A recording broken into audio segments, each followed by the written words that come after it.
लाव जरा पाठी। सातारा रायगडला उद्याच्या पावसाचा रेड अलर्ट, तर मुंबई महानगराला उद्या ऑरेंज अलर्ट जारी। सोसायट्याचे वारे वाहण्याचा इशारा। पुढचे 3 ते 4 दिवस मुंबई कोकण किनारपट्टी आणि घाटमाथ्यावर जोरदार पाऊस बरसणार। 8 जुलैपर्यंत रेड अलर्ट जारी। नागरिकांनी सतर्क राहण्याचं हवामान तज्ज्ञांचं आवाहन। मुंबई, ठाणे, नवी मुंबईसह रायगड आणि पालघर जिल्ह्यातील सर्व शाळा महाविद्यालयांना सुट्टी जाहीर। अतिवृष्टीच्या पार्श्वभूमीवर प्रशासनाकडून खबरदारी। कोकणात पावसाचा थैमान। रायगडमधील 3 नद्यांनी धोक्याची पातळी ओलांडली। नागोठणे शहरामध्ये पुराचं पाणी। चिपळूणमधील बाजारपेठा जलमय, तर रत्नागिरीतील जगबुडी नदी ही इशारा पातळीवर। रायगडच्या सुधागड तालुक्याला मुसळधार पावसाचा मोठा फटका। पालिश अष्टविनायक श्री बल्लाळेश्वर मंदिर परिसरात पुराचं पाणी शिरलं।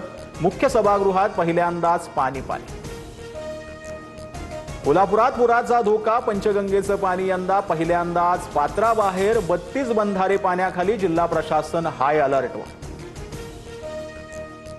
मुंबईच्या मानखुर्दमध्ये 3 मजली बांधकाम कोसळलं। ढिगाऱ्याखाली 3 जण अडकल्याची माहिती। एनडीआरएफ अग्निशमन दलाकडून बचाव कार्य सुरू। जोरदार वादळी पावसामुळे मुंबईत झाड कोसळून 3 मृत्यू। चेंबूरमधील स्कूल बस दुर्घटनेनंतर कुर्ला कमानी नौपाडा परिसरात झाड कोसळून एका वृद्धाचा, तर आरे कॉलनी परिसरामध्ये एका 19 वर्षीय तरुणाचा दुर्दैवी अंत। महापौर रील स्टार रीलवरून काम होत नाहीत। किशोरी पेडणेकरांचा ऋतू तावडेंना टोला, तर मी रील स्टार की रिअल स्टार मुंबईकर ठरवतील, तावडेंचा पलटवार। राम मंदिर चोरी प्रकरणाचा निष्पक्ष निकाल लागेपर्यंत स्वस्थ बसणार नाही। उद्धव ठाकरेंचा निर्धार। मंदिर लुटणाऱ्यांना हिंदू माफ करणार नाही। रामाचं धनुष्यबाण चोरलं, मशालीनं तुमची लंका जाळणार, ठाकरेंचा इशारा। अयोध्येतील राम मंदिर दान चोरी प्रकरणी उद्धव ठाकरेंचा यलगार। दादरमध्ये रामरक्षा आंदोलन। ठाकरेंच्या उपस्थितीत हनुमान मंदिर परिसरामध्ये महाआरती। मोठ्या संख्येनं शिवसैनिकांची उपस्थिती।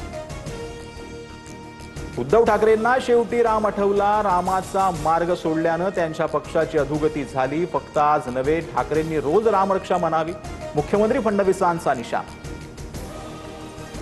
दान मोजणी प्रक्रियेशी माझा संबंध नाही। राम मंदिराचे खजिनदार गोविंद गिरींनी आरोप फेटाळले। प्रकरणाचा पारदर्शक तपास करून दोषींवर कठोर कारवाईची मागणी।